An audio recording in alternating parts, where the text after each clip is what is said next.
Se você trava quando precisa falar em público, não é porque você não nasceu para isso. É porque você se acostumou a se esconder. Dói ouvir isso? Ótimo.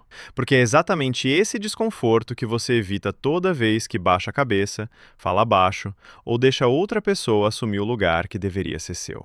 Agora pensa na última vez que isso aconteceu. Você começa a falar, a voz sai mais fraca do que você esperava, sua garganta seca, suas mãos começam a suar, sua mente acelera e, de repente, branco. Você esquece o que ia dizer. Tenta se recuperar. Tropeça nas palavras e só quer que aquilo acabe o mais rápido possível. Você não treme porque o público é assustador. Você treme porque, no fundo, está mais preocupado com o que vão pensar de você do que com o que você tem a dizer. E isso é ego. É duro, mas é verdade.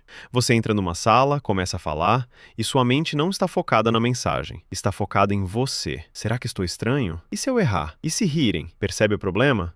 Enquanto você se observa, você se perde. E é exatamente por isso que sua voz falha, suas mãos suam, seu corpo trava.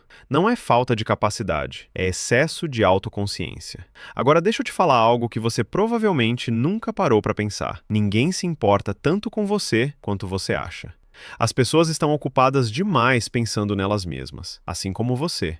Então por que você age como se estivesse sendo julgado o tempo todo?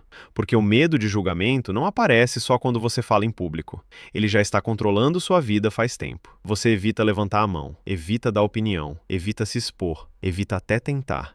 E depois diz que o problema é falar em público. Não é.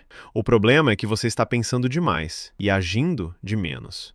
Você cria cenários na sua cabeça, ensaia falhas que nem aconteceram, imagina humilhações que só existem na sua mente e usa isso como desculpa para não fazer nada. E aqui entra o ponto que você evita encarar.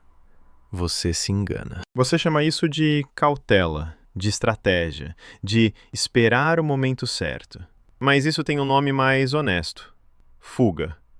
Você diz que precisa se preparar mais, que ainda não está pronto. Mas no fundo, você sabe. Não é falta de preparo, é medo de se expor.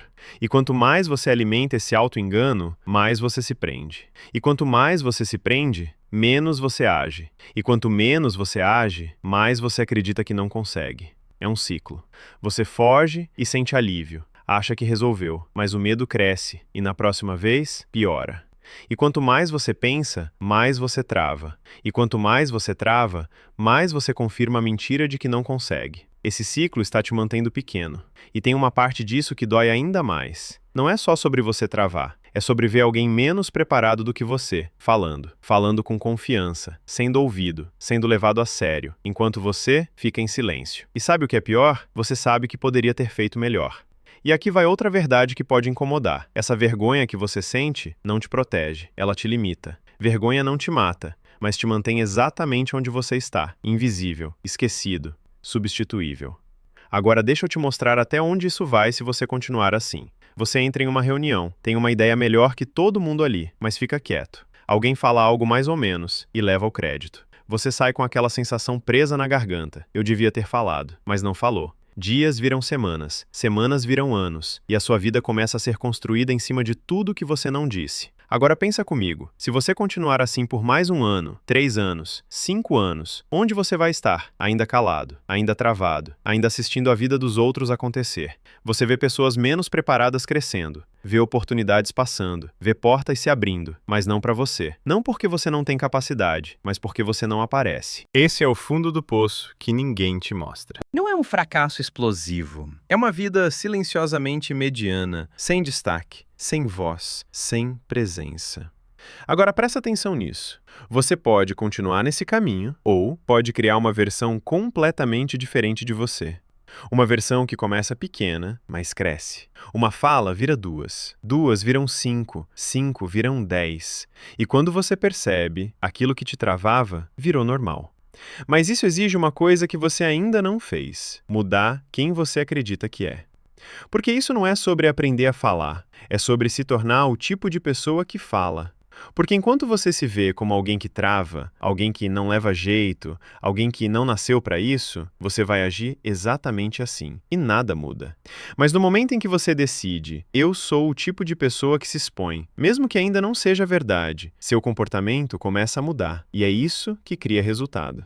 Só que essa versão não aparece do nada, ela é construída. E aqui está o ponto que você ainda está tentando evitar. O desconforto não é o problema, ele é o caminho. Se você está confortável, você está parado. Se você está desconfortável, você está evoluindo.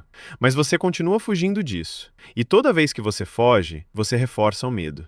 Toda vez que você evita, você treina seu cérebro a reagir pior. Você não está só mantendo o problema, você está piorando ele. Agora presta atenção, porque aqui acaba a teoria. Se você quer parar de tremer, você precisa agir diferente, mesmo sem vontade. Primeiro, desacelera. Você fala rápido porque está nervoso, e quanto mais rápido fala, mais perde o controle. Então você vai fazer o contrário, falar mais devagar do que parece natural, fazer pausas, respirar entre frases. Silêncio não é fraqueza, silêncio é controle. Segundo, pare de se esconder de vez. Você não vai vencer isso evitando, você vai vencer se expondo, progressivamente. Começa pequeno, fala com uma pessoa, depois duas, depois um grupo pequeno, mas fala. Não interessa se está ruim, porque repetição constrói naturalidade. E sem repetição, você nunca vai sair do lugar. Terceiro, se grave. Sim, é desconfortável, mas é exatamente por isso que funciona. Quando você se grava, você para de imaginar seus erros e começa a enxergar eles. E quando você enxerga, você melhora. Quarto, usa o seu corpo. Quando você trava, seu corpo fecha. Ombros caídos, movimento travado, postura insegura. Então você vai fazer o oposto. Postura aberta, movimentos simples com a mão. Presença. Seu corpo influencia sua mente, e não o contrário. Quinto, para de esperar. Você não vai se sentir pronto. Então você começa antes disso, sem pensar demais, sem negociar. 3, 2, 1, fala. Simples assim. Sexto, aceite o erro antes dele acontecer. Você tem medo de errar. Então entra já esperando errar e continua mesmo assim. Isso tira o poder do medo, porque o medo vive da incerteza. Quando você aceita, ele perde força. E por último, aprenda a ficar em silêncio, porque quem não suporta o silêncio, corre, e quem corre, perde o controle. Agora deixa eu te dar um desafio. Hoje, não amanhã, hoje, você vai se expor de alguma forma. Pode ser pequena, dar uma opinião, fazer uma pergunta, gravar um vídeo curto, falar algo que você normalmente esconderia, mas você vai fazer, mesmo com medo, mesmo travado, mesmo imperfeito, porque é assim que isso muda. Agora entende? Isso não é sobre se sentir confiante. É sobre agir apesar de não estar. É sobre se expor mesmo querendo fugir. É sobre repetir até deixar de ser estranho. Agora vamos falar do preço disso tudo. Cada vez que você se cala, alguém menos preparado fala no seu lugar. Cada vez que você recua, uma oportunidade passa direto por você. Cada vez que você se esconde, você reforça a imagem de alguém que não lidera, não se posiciona, não cresce. Você acha que isso não custa nada? Custa. Custa respeito, custa espaço, custa dinheiro, custa oportunidades que nunca mais voltam. Custa anos da sua vida sendo menos do que você poderia ser. Você não precisa de mais informação. Você já sabe o suficiente. O que está faltando é coragem de agir. E isso ninguém pode fazer por você. Então aqui vai o confronto final. Você vai continuar alimentando esse ciclo ou vai quebrar isso na marra? Porque não existe transformação confortável. Ou você encara o desconforto de frente, ou aceita viver uma versão menor de si mesmo. Mas se você decidir agir, se decidir se expor, se decidir parar de fugir, aquela versão que hoje parece distante começa a aparecer. E no fim, nunca foi sobre falar em público. É sobre parar de ser a pessoa que foge. E até tomar essa decisão, nada muda.